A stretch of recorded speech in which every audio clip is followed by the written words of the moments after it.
સ્વામિનારાયણ।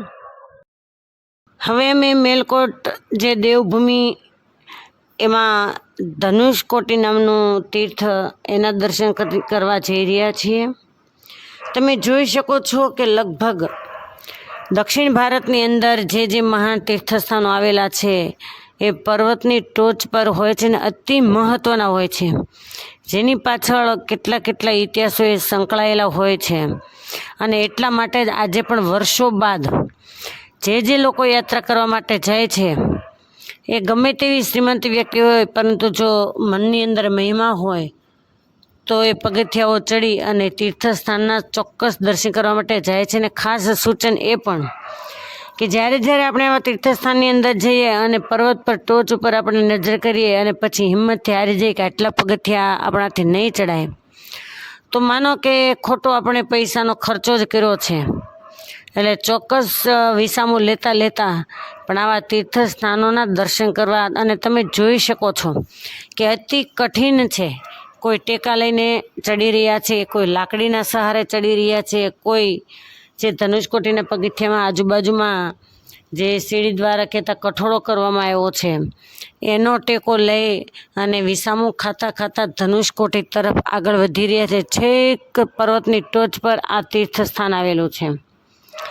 આ તીર્થસ્થાનની સાથે ઇતિહાસ એવો સંકળાયેલો છે, ભગવાન રામચંદ્ર, લક્ષ્મણ ભૈયા અને માં જાનકી 14 વર્ષના વનવાસની અંદર જ્યારે નીકળેલા અને ત્યારે ફરતા આ જગ્યાએ આવેલા અને પર્વતની ટોચ પર સીતા માતાને તૃષા લાગી। તૃષા લાગવાથી ભગવાન રામચંદ્રજી એમને વાત કરી કે પ્રભુ મને તૃષા લાગી છે, તો કંઈ જળાશય હોય તો પાણી પીએ। અને એ વખતે લક્ષ્મણ ભૈયાને ભગવાન રામચંદ્રજી આજ્ઞા કરી અને તરત જ લક્ષ્મણજી એમણે ભગવાન રામચંદ્ર એમની આજ્ઞા શિરોમાન્ય રાખી અને પથ્થરની અંદર કહેતા પર્વતની અંદર બાણ ફેંક્યું છતાં પાણી છે ઉત્પન્ન થયું નહીં। એ જ વખતે મર્યાદા પુરુષોત્તમ રાઘવેન્દ્ર ભગવાન એમણે પોતાના ભાથામાંથી ધનુષ્ય બાણ લઈ અને પથ્થરની તળેટીમાં કહેતા પથ્થરના નીચેના ભાગમાં પર્વતના ટોચ પર પર્વતના નીચેના ભાગની અંદર બાણ માર્યું। બાણ વાગતાની સાથે પથ્થર ફાટ્યો અને પથ્થર ફાટતા જ પથ્થરમાંથી ગંગાજીને ભગવાન રામચંદ્રજીએ પ્રગટ કર્યા। સીતા માતા એમણે તૃષા શાંત થઈ પછી ભગવાન રામચંદ્રજીની સામે હાથ જોડી કહે કે પ્રભુ, આજે મને અહીંયા તૃષા લાગી અને આપ મારી સાથે છો એટલે પથ્થરમાંથી પાણી કાઢી આપ્યું, પરંતુ ભવિષ્યની અંદર કોઈ અહીંયા આવશે તો અને એને તૃષા લાગશે તો એના માટે શું? માટે આપ કૃપા કરી મને વચન આપો કે ગમે તેવો દુષ્કાળ આવે છતાં પણ 5 વ્યક્તિ જળપાન કરી શકે એટલું તો પાણી રહે જ। આજે ઘણું જળ જોવા મળે છે, અમે આવ્યા ત્યારે આટલું બધું જળ છે એનો સ્તર ઊંચો નહોતો। અને માં જાનકીજીના વચનથી બંધાય અને ભગવાન રામચંદ્રજી એમણે જ્યાં પથ્થરની અંદર બાણ મારી અને ગંગાજી પ્રગટ કર્યા એવું પવિત્ર આ ધનુષકોટી એ તીર્થસ્થાન આવેલું છે। ઉપર ટોચ પરથી સરસ મજાનો આખા મેલકોટ નગરનો કહેતા શહેરનો નજારો આપણે જોઈ શકીએ છીએ અને અતિ આહલાદકારી અને આનંદ આપે એવી ત્યાંની હવા કે કોઈ બીમાર વ્યક્તિ ત્યાં જાય તો એને પણ એમ કહેવાય કે કોઈ પ્રકારની દવાની જરૂર ન પડે। એ કુદરતી દૃશ્યો, એ કુદરતી વાતાવરણ, એ ચોખ્ખી હવા એ એના જીવનની અંદર મળવાથી જાણે રોગમાંથી મુક્ત થઈ જાય। આવું આ પવિત્ર સ્થાન એ મેલકોટની અંદર આવેલું છે, જે મેલકોટથી બહાર આવેલું છે, શહેરની બહાર। તો આવા તો અનેક તીર્થોથી છવાયેલી આ મેલકોટની ધરણી છે, જેના એક પછી એક એમ ક્રમ અનુસાર અમે દર્શન કરવા જઈ રહ્યા છીએ। તો આ છે મેલકોટ, એનું ધનુષકોટી તીર્થ સ્થાન। જય સ્વામિનારાયણ। હવે અમે દક્ષિણ ભારતમાં આવેલ અતિ પવિત્ર ભૂમિ જેને કહી શકાય, વિદ્વાનોની ભૂમિ જેને કહી શકાય એવા મેલકોટ શહેરના તીર્થોના દર્શન કરીએ છીએ। એમાં મુખ્ય જેને કહી શકાય કે જીવાત્માને કંઈક ઉપદેશ આપે એવા અક્કા તંગી કોલા કહેતા કે નાની મોટી બહેનોનો સરોવર આપણી ભાષામાં કહીએ તો એના દર્શન કરીએ છીએ। અક્કા કહેતા મોટી, તંગી કહેતા નાની અને કોલા કહેતા સરોવર એનો અર્થ છે એની ભાષામાં અક્કા, તંગી, કોલા સરોવર તરીકે ઓળખવામાં આવે છે. બંને બહેનોના કુંડ બાજુમાં જ બંને સરોવર છે, વચ્ચે ચાલવાની એક પાળી છે.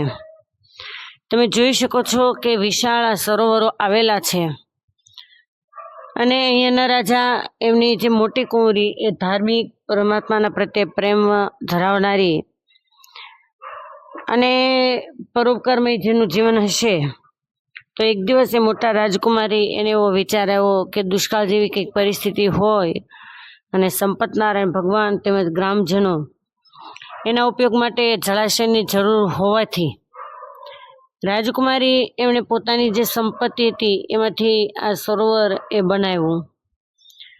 સરોવર બનાવવાથી સુંદર નિર્મળ જળાશય એ સંપતનારાયણ ભગવાન તેમજ ગ્રામ્યવાસી એને ઉપયોગમાં આવતા ચારે બાજુ આ રાજકુમારીજી છે એમની પ્રશંસા થવા લાગી. આજે પણ એમ કહેવાય કે સંપતનારાયણ ભગવાન એના અભિષેક માટે, એમના પૂજન અર્ચન માટે આજે મોટા રાજકુમારી છે એના સરોવરનું જળ જ ઉપયોગમાં આવે છે. અને અમે જ્યારે પ્રથમવાર યાત્રાની અંદર ગયા ત્યારે ભૂદેવો સરસ મજાની મોટો ઘડો જેને કહેવાય એ લઈ અને અમારી નજરની સામે જ આ સરોવરમાંથી જળ ભરી અને ગયા હતા, જેનું અદ્ભુત દ્રશ્ય એ આપણે નિહાળીએ તો પણ આમ એમ થાય કે હો આમની ભક્તિ ભાવનાને વંદન, કરોડો વંદન હોજો, કે કેટલો મોટો ઘડો લઈ અને એમના જે મંત્રોચ્ચાર હોય એ બોલી સરસ મજાનું પ્રોક્ષણ કરતા એ જળાશયમાંથી જળ ભરી અને જાય છે. બાજુમાં જ મંદિર આવેલું છે અને તમે જ્યાં પણ જુઓ ત્યાં એને તામિલ ભાષાની અંદર બધું જ લખાણ હોય છે. આપણે કંઈ વાંચી શકતા નથી, સમજી શકતા નથી. કોઈ હિન્દી સમજાવનારું મળે તો આપણને સમજાવી શકે. આવી રીતે સરોવરમાં સુંદર જળ આવવાથી ચારે બાજુ રાજકુમારીજીના માંડ્યા વખાણ થવા. અને એ જ વખતે નાના રાજકુમારી છે એમને મોટી બેનને પ્રશંસા સહન નહીં થવાથી એને પણ એવો વિચાર આવ્યો કે હું પણ સરોવર બંધાવું તો મારી પણ પ્રશંસા થાય. અને યાદ રાખો કે કોઈનો પગ ખેંચવા કરતાં તમારા પગને તમે આગળ વધારો. જો કોઈનો પગ ખેંચી કહેતા કે કોઈની નાની લીટી કરવાની કોશિશ કરી તો આપણું જીવન ક્યારે શૂન્ય બની જાય એ કાંઈ નક્કી નહીં. પ્રશંસા કરવી જ છે તો એવું અનુકરણ કરો કે લોકોને તમને કહેવું ન પડે કે હું સારી વ્યક્તિ છું કે નથી સારી. આપોઆપ સમાજ આપણી પ્રશંસા કરે એવું આપણું જીવન હોવું જોઈએ. મોટા બેનની પ્રશંસા નહીં સહન થવાથી એમણે પણ સંપત્તિમાંથી નાના રાજકુમારીજી એમણે પણ સરોવર બંધાયું. બિલકુલ એક જ પાળ બંને સરોવરની નજીક વચ્ચે છે. બંને સરોવરમાં આજુબાજુમાં દર્શન આપી રહ્યા છે. પરંતુ બન્યું એવું કે મનની અંદર ઈર્ષ્યાનું બીજ હોવાથી અને પોતાની બેનના ગુણ સહન નહીં થવાથી જે નાના રાજકુમારીએ સરોવર બાંધ્યું એ સરોવરમાં બિલકુલ ઉપયોગમાં ન આવી શકે એવું ગંદુ પાણી છે. અને આજે પણ વર્ષો ગયા છતાં એ સરોવરનું પાણી કોઈના ઉપયોગમાં આવતું નથી. અને વર્ષો ગયા પછી પણ મોટા રાજકુમારી છે એનું જે જળ છે એને તમામ લોકો ઉપયોગમાં લે છે, પરમાત્માના અભિષેકમાંથી માંડી અને ગ્રામ્યવાસી લોકોના ઉપયોગ માટે. પરંતુ ત્યાં કોઈ વ્યક્તિઓને કપડાં ધોવાની છૂટ નથી, સ્નાન કરવાની પણ આ સરોવરમાં કોઈને છૂટ નથી. એનું કારણ છે કે હંમેશા સવારમાં લગભગ સૂર્યોદય થવાની આસપાસમાં તમામ ભૂદેવો છે, બ્રાહ્મણો છે એ આ સરોવરમાંથી જળ ભરવા માટે આવે છે. એવું આ પવિત્ર સરોવર છે. ત્યાંથી આગળ વેદ પુષ્કરણી નામનું સરોવર આવેલું છે. જે વેદ પુષ્કરણી સરોવર, આમ તો મેલકોટની અંદર ઘણા સરોવરો પ્રસાદીના એનો ઉલ્લેખ કરવામાં આવ્યો છે. કેમ કે એક જોતા એને જાણે આપણે દેવભૂમિ પણ કહી શકીએ, આટલી પવિત્ર આ મેલકોટની ધરણી છે. વેદ પુષ્કરણી સરોવરની અંદર રામાનુજાચાર્ય એવે 12 વર્ષ સુધી અનેક વાર એમાં સ્નાન કર્યું છે. ભગવાન દત્તાત્રેય એમ કહી શકાય કે જે સામે મંદિર છે એમાં જે ચરણારવિંદ છે ભગવાન દત્તાત્રેયના ચરણારવિંદ છે. જણાવીને આગળના ભાગમાં પથ્થરની અંદર કોતરકામથી સરસ મજાના રામાનુજાચાર્યજી એમના મૂર્તિ છે. આજુબાજુમાં જે એના જેવા જ મૂર્તિઓ તમે જોઈ શકો છો. તો એ મૂર્તિઓ આલવર કહેવાતા હશે, કેમ કે ત્યાં કોઈ ભાષા આપણે સમજી શકતા નથી, પરંતુ આપણામાં જેમ સંતો હોય એમ રામાનુજ સંપ્રદાયની અંદર એમને આલવરો કહેવામાં આવે. તો એના પણ મૂર્તિઓ છે. તિલક આદિક ચિહ્ન, ધર્મચિહ્નો એ પણ પથ્થરની અંદર સરસ રીતે કોતરી અને મંદિરની અંદર દર્શન આપી રહ્યા છે.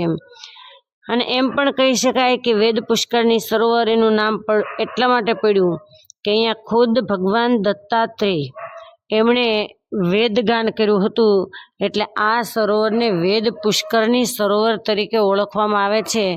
અને વેદ પુષ્કરની સરોવરમાં સ્નાન કરવાથી જીવાત્માના તમામ પાપ કર્મ છે એ નાશ પામી જાય છે. એનું પાન કરવાથી જીવાત્મા એ આધિ વ્યાધિ અને ઉપાધિમાંથી મુક્ત થઈ જાય છે. એવું આ સરસ મજાનું વેદ પુષ્કરની સરોવર એ મેલકોટની અંદર આવેલું છે.